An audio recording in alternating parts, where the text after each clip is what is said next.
जय हिंद बच्चों। आज हम पढ़ेंगे क्लास 7th का मैथ। ठीक है, उससे पहले हम लोग थ्योरी पढ़ेंगे जो प्रश्नावली में चलते जाने पर हम लोग कुछ प्रॉब्लम ना होके। ठीक है जी, चलते हैं। चलिए,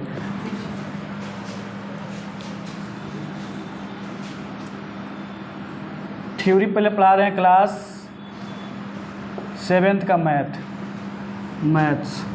ठीक है जी। अब इसमें हमारा सबसे पहले आएगा थ्योरी, जिसकी सहायता से हम लोग चैप्टर में प्रश्नावली में हम लोग प्रॉब्लम ना होके। सबसे पहले हम लोग पढ़ेंगे प्राकृत संख्या। प्राकृत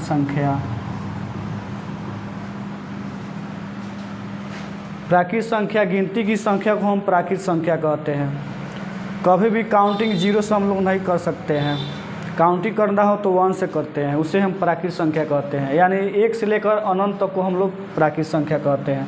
यहाँ पे लिख सकते हैं गिनती की संख्या को ही प्राकृत संख्या कहते हैं। ठीक है, एग्जाम्पल में हम यहीं से लिखते हैं 1 2 3 4 डैश डैश इत्यादि, यानी आगे बढ़ सकते हैं। ठीक है, हमारे पीछे बच्चे लोग हैं, वो भी ऑफलाइन कर रहे हैं क्लास। आप लोग की सहायता से हम वीडियो बनाना शुरू किए हैं। बस आप लोग को सपोर्ट चाहिए, जिसके सहायता से हम लोग आप लोग के घर तक ले, यानी पूरा इंडिया में या कहीं भी फैला सके इस चीज़ को, अच्छा तरह से एजुकेशन दे सके आप लोग को। सबसे बेहतरीन हम पढ़ाने की कोशिश करते हैं। ठीक है, हम सोचते हैं जे हम खुद के पढ़ाई नहीं कर रहे हैं, मतलब कहते हैं जो हमारे जैसे कोई पढ़ाई नहीं सकता है। ठीक है, आप देखत चलिए थ्योरी में आपको जो अभी थ्योरी पढ़ा रहे हैं, इसकी सहायता से आपको कहाँ कहाँ हेल्प हो सकता है आप जानते हैं।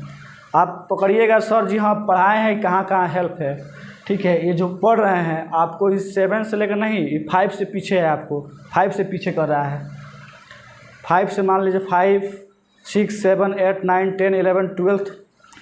ठीक है, 12th लेकर साइंस ले पढ़ रहे हैं तो 10 के बाद 11th आता है, जिसमें काम आएगा। आप मैथ लेकर पढ़ रहे हैं तो मैथ्स। ठीक है, बायो में ले रहे हैं तो मैथ्स एक्स्ट्रा ले रहे हैं तो वो पढ़ सकते हैं। चलो ठीक है, ये मेरा बात कहना था, बता दिया। चलो नेक्स्ट, प्राकृत संख्या गिनती की संख्या को हम प्राकृत संख्या कहते हैं। दूसरा नंबर यहाँ से आता है पूर्ण संख्या। पूर्ण संख्या किसे कहते हैं? तो देखिए, गिनती की संख्या को प्राकृत संख्या कहते हैं। वहाँ 1 से शुरू होता है। ये पूर्ण संख्या क्या कहता है? 0 से शुरू करता है। एक कहता है 1 को गोली मारिए, 0 से शुरू करेगा। 0 यानी प्राकृत संख्या में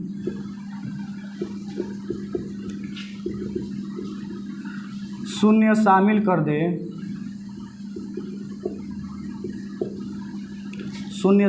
दे, उसे ही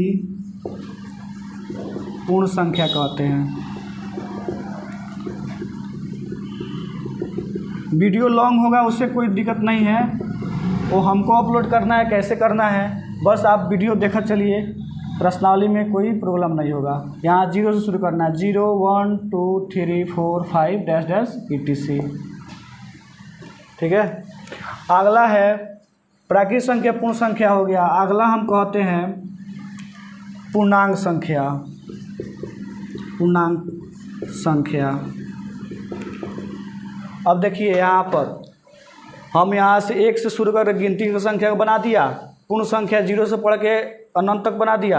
अब पूर्ण संख्या क्या कहता है? ये दोनों को मिला दे तो हम पूर्ण संख्या बना सकते हैं। ठीक है, यानी पूर्ण संख्या पूर्णांक संख्या में ऋणात्मक एवं, ऋणात्मक का मतलब होता है माइनस, एवं धनात्मक संख्या शामिल कर दे, उसे ही पूर्णांक संख्या कहते हैं। कहते हैं। इसको नंबर लाइन पर शो कर सकते हैं। मान लीजिए यहाँ पर हम एक नंबर लाइन इसका शो कर रहे हैं, ठीक है जी। यहाँ पर मिड पॉइंट बोलते हैं जहाँ 0 से शुरू होता है। 0 1 2 3 4 5, ठीक है जी। यहाँ पर 4 5 ये आगे बढ़ेगा। इधर आइएगा बाएं साइड में, तो बाएं साइड में आएगा -1 -2 -3 -4 -5 करते। आप बताइए इसको हम क्या बोलेंगे? इसको हम क्या बोलेंगे? इसको बोलेंगे ऋणात्मक यानी माइनस वाला। इसको क्या बोलेंगे? धनात्मक बोलेंगे, धनात्मक। आप बताइए यहाँ से आप पढ़ते आ रहे हैं, यहाँ से 1 से शुरू करें तब तुम हमारा आपका हो जाएगा प्राकृत संख्या। अगर 0 से शुरू कर दे तुम्हारा पूर्ण संख्या हो जाएगा। अगर दोनों शामिल कर दे पूर्णांक संख्या हो जाएगा। समझ में आ रहा है बच्चा? चलो अब इसको हम मिटाते हैं। शायद हमारा कैमरा में ही कैप्चर नहीं हो पा रहा है, ठीक है। इसको मिटा रहे हैं हम थोड़ा। वैसी संख्या जो एक एवं स्वयं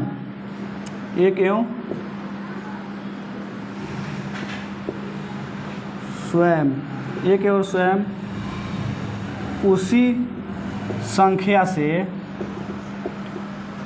विभाजित हो या कट जाए, विभाजित हो, उसे ही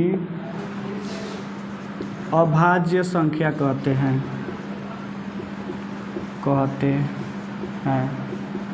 इसको विषम भी संख्या कहते हैं, ठीक है। अभाज्य संख्या को विषम भी संख्या कहते हैं। मैथमेटिक्स है, सबको समझ नहीं आता है। जिसको समझ में आएगा वो राजा हो जाएगा। जैसे में आप देख सकते हैं अभाज्य संख्या, यहाँ पर हम 1 ले रहे हैं, 1 अभाज्य संख्या है। 3 है अभाज्य संख्या, विषम भी संख्या है। 5 है अभाज्य संख्या। अब बताइए, आप कहिएगा सर अब हमको समझाइए, विभाजित 1 बोले हैं तो ठीक है, हम 1 मान लिए यहाँ पर। और कह रहे हैं स्वयं उसी संख्या से, जितना संख्या होगा उसी से कटेगा। जैसे में हम भाग करते हैं, मान लीजिए हमको 3 काटना है, भाग कर रहे हैं। हम बोले 1 से पहले काटिए, 1 से बोले हैं तो 1 से काटिए। 1 तिहाई 3 है, कट गया जी, भाग लग गया। अब बोले हैं स्वयं उसी संख्या से भाग लग जाए, तो यहाँ पर हम 3 रखते हैं। तो यहाँ पर 3 रखिएगा, 3 से एक मरतबे 3 भी कट गया। पहले हमने 3 रखा तो 3 से भी कटा, फिर 3 से एक मरतबे रखा तो ये 3 से कटे, यानी 1 से विभाजित हो गया और 3 से विभाजित, 1 से विभाजित हो गया और 3 से विभाजित हो गया। तो यही कहना चाहते हैं। तो अगला देखिए, अब चलते हैं dash dash dash dash ETC। 5 number हमारा हो जाएगा भाज्य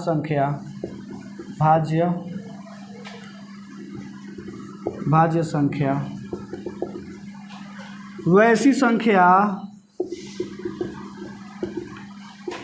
जो 2 से पूरा भाग लग जाए,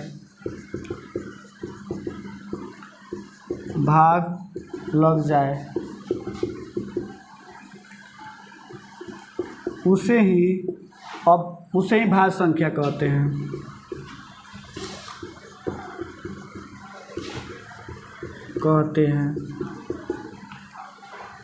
ठीक है। एग्जाम्पल में इसको सम संख्या कहते हैं। 2 4 6 8 10 डैश डैश ETC, यानी मल्टीपल हो, ठीक है। शायद हमारा कैमरा जो है, मोबाइल है, कैमरा नहीं है, सॉरी, कैप्चर नहीं कर पा रहा है, जिसके कारण हम असमर्थ हैं। इसको मिटाना चाहूँगा, तब तक पॉज कर सकता है वीडियो। कहाँ तक हो गया है?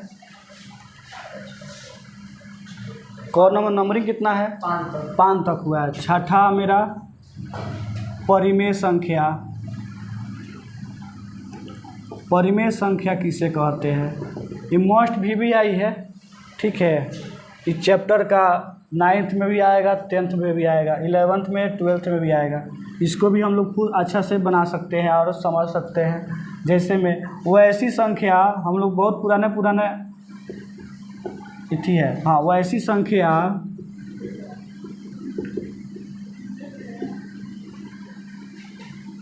जो P/Q के रूप में हो लेकिन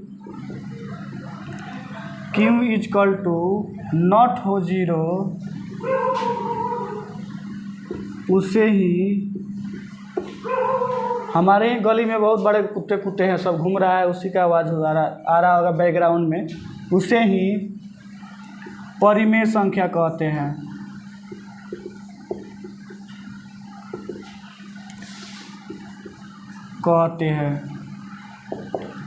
P बटा Q के रूप में हम इसलिए बोले हैं, मान लीजिए कोई संख्या लिख रहे हैं, यहाँ पर एग्जाम्पल में हम लिख के समझा देते हैं। P बटा Q के रूप में मान लीजिए यहाँ पर हम 5 लिख रहे हैं, तो कोई पूछेगा 5 कौन सी संख्या, परिमेय अपरिमेय, भाज्य अभाज्य, लेकिन 2 कंडीशन में आएगा, परिमेय आ जाए अपरिमेय। तो आपको दिख रहा होगा यहाँ नीचे 1 छुपा रहता है, ठीक है। तो बताइए P बटा Q के रूप में है कि नहीं है? Q के नीचे क्या है? 1 है। P के रूप में क्या है? 5 है। इसलिए ये परिमेय संख्या होंगे। अब कोई कहेगा सर 0 बताइए कौन सा संख्या है, तो हम बताएंगे 0 ये भी परिमेय संख्या है। क्यों है? क्योंकि नीचे 1 छुपा है, इसलिए ये परिमेय संख्या है। लेकिन अगर 1 बटा हम 0 कर दे तो ये नहीं होगा परिमेय संख्या, ये परिमेय संख्या नहीं होगा। क्यों नहीं होगा? क्योंकि Q के नीचे 0 हमको नहीं चाहिए था, क्योंकि हम परिभाषा में बोल दिए हैं Q के नीचे नहीं होना चाहिए। P हमारा ठीक है, P ठीक है, लेकिन Q के नीचे 0 नहीं होना चाहिए, इसलिए ये परिमेय संख्या नहीं है। ठीक है, इसको मिटा देते हैं। अब परिमेय संख्या के बाद आएगा अपरिमेय संख्या। अपरिमेय संख्या वैसी संख्या, सेम अपोजिट है, वैसी संख्या जो P बटा Q के रूप में नहीं लिख सकते हैं, Q के रूप में नहीं लिख सकते हैं,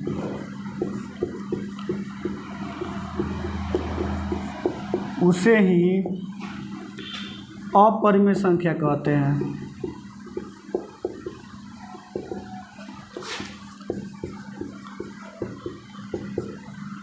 एग्जाम्पल में ये नया संख्या बनाता है जो रिपीट करता है बार बार। जैसे में यहाँ पर 5 है तो इसका डबल आगे कब आएगा 0, फिर डबल 5 है तो यहाँ 5 डबल कर देगा, ये डबल 0 है तो यहाँ 000 कर देगा, यानी इसका कोई अनंत नहीं है, इन्फिनिटिव यानी अनंत आता है। ठीक है, इसको उतार लीजिए, हम थोड़ा बैकग्राउंड से हट रहे हैं, आप लोग शायद कॉपी किताब लेकर नहीं बैठे, हम सब देख रहे हैं। इसको छाप सकते हैं आप पॉज करके अपने फ़ोन को। मेरा कैमरा है, नहीं कैमरा नहीं, मोबाइल है, सॉरी। ठीक है, चलिए ये तो हो गया, और कुछ बता दें? बस ख़त्म हो गया।